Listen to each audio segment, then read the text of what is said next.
Hello, and welcome to the 4th episode of the Worldview series. This video is a brief peek into the psychological phenomena known as belief and conviction. Let's get some definitions out of the way first. Belief refers to any object of conviction. This means that when a person believes in something, they're convinced of that thing. To be convinced of something is to maintain that one has knowledge of that thing. In other words, if one believes X is true or untrue, exists or doesn't exist, then one claims at least some knowledge of X. Belief in something one has no knowledge of whatsoever is absurd to me. Even though belief and conviction are not exactly synonymous, they're somewhat interchangeable and govern the same phenomenon, namely maintaining explicitly or implicitly that some proposition is true. Conviction and belief operate hierarchically, but inseparably, in a way where conviction leads to belief. When a person is or becomes convinced of something, then they believe in that thing. Belief and conviction are extremely significant psychological phenomena because they have power over our lives in ways that is often beyond our control. One could say that belief and conviction operate like road signs on the psychological map. They control all major cognitive aspects of our psyche, often behind the veil of our awareness. A division between reason and emotions is a classic, and most of us probably do it intuitively. It seems fitting that reason and emotion are separate matters that have their own individual purpose and character. But once again, the dividing line between what is reason and what is emotion is an extremely blurry one. More likely, what we consider reason and what we consider emotion overlap, just like in a Venn diagram. But the matter is most likely way more complex than even that. Using reason without letting emotions affect it is extremely difficult, if not absurd and impossible.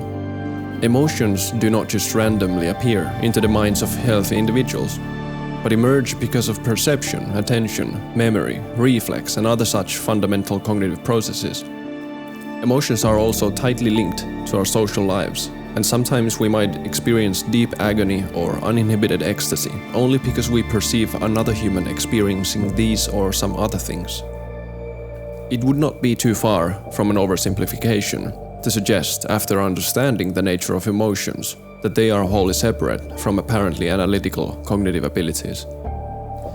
Cognitive abilities affect emotions in a myriad of ways, and the operations of cognition itself make little sense unless we view it through the lens of evolutionary functionality of emotions in an intelligent animal like humans.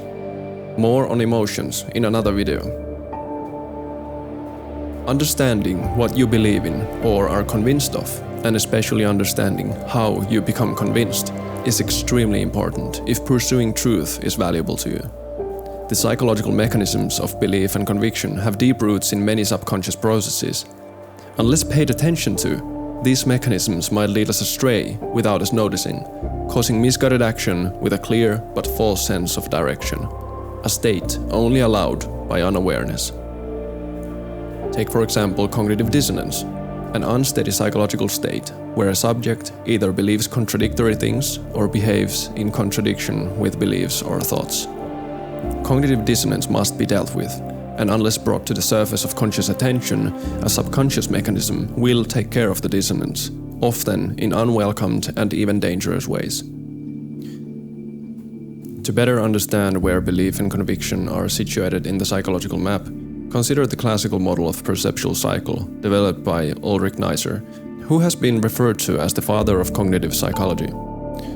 According to the model, every individual human has an internal map of reality called schema of environment. This schema directs the individual's repertoire of possible actions by dictating what and where the person focuses their attention to and on. What the individual pays attention to is what the individual perceives, and what the individual perceives affects the schema in return by sampling the world. In this manner, an individual schema, which can be understood as beliefs about reality, direct the very foundation of our worldviews, our perception, upon which language must always be built. The perceptual cycle model is a handy tool and a rough estimate of how we reinforce beliefs. The model is a simplification of something way more complex, but it reaches the phenomenon in question adequately, as it is inclusive of further refinement. The model highlights how what we believe in directs our perception. If we assume it will rain in 1 minute, we become vigilant to the sensation associated with rain. If we believe someone will become aggressive, we pay attention to people or the person in question differently. Our map of the world, our schema, our worldview, leads us onwards in life by building and calcifying a ground yet detailed image of reality, so that we do not have to engage in demanding cognitive work every time we wake up in the morning and try to survive during the day. Building this view of reality, building habits around it, and learning to expect the things that repeat day in, day out, helps us maintain attention and orient ourselves towards the long term. But all this comes at a cost: certainty. While maintaining a grand yet detailed map of reality is useful in many ways, it doesn't manifest itself within us with the admission that we are ignorant and erroneous in both our thinking and perceptual abilities. What is adequate for our schemas is that we survive and prosper. Suffice to say, it is the process of natural selection that also gave rise to this cyclical process between perception and expectation. It is then no wonder that whatever helps our survival and reproduction appears at the pinnacle.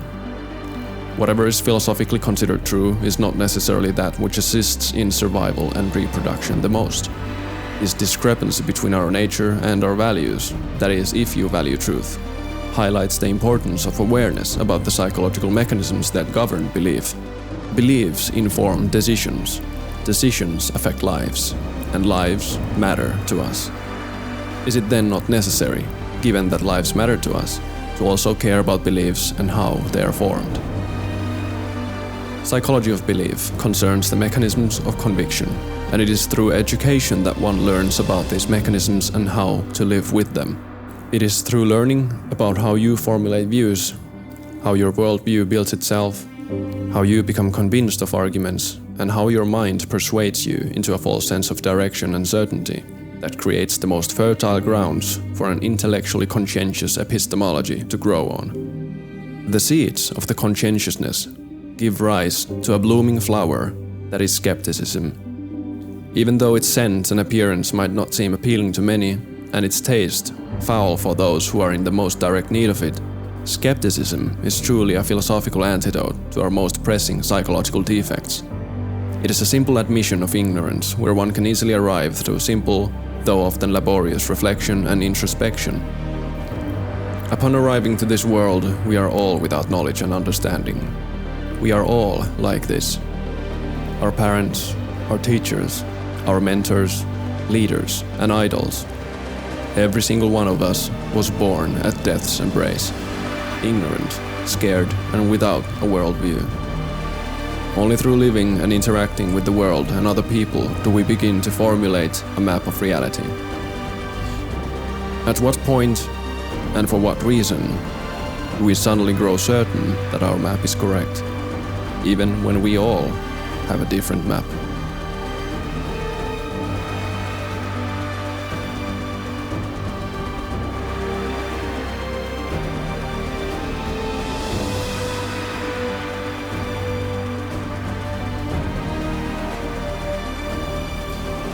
If you stuck around till the end, thank you.